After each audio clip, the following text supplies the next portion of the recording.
brother, we could get those shoes. You like the shoes? Yeah.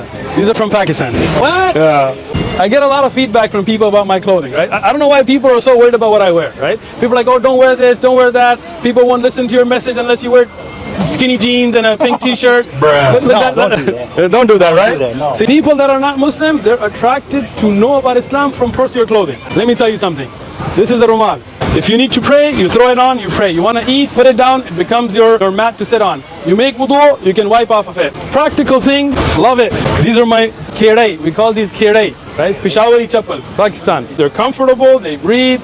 Alhamdulillah. These are my loose-fitting clothing that represents me as a Muslim. This is my qulansuwa. It's also called a kufi or topai or whatever you want to call it. When people see it, they see me as a Muslim. I was walking to Vaughn's dressed like this. A person came up to me. They said, why are you dressed like that? Started talking to him until he took his shahada. So you can wear your skinny jeans and pink t-shirts and all that. I'm good. Assalamu alaikum wa rahmatullah.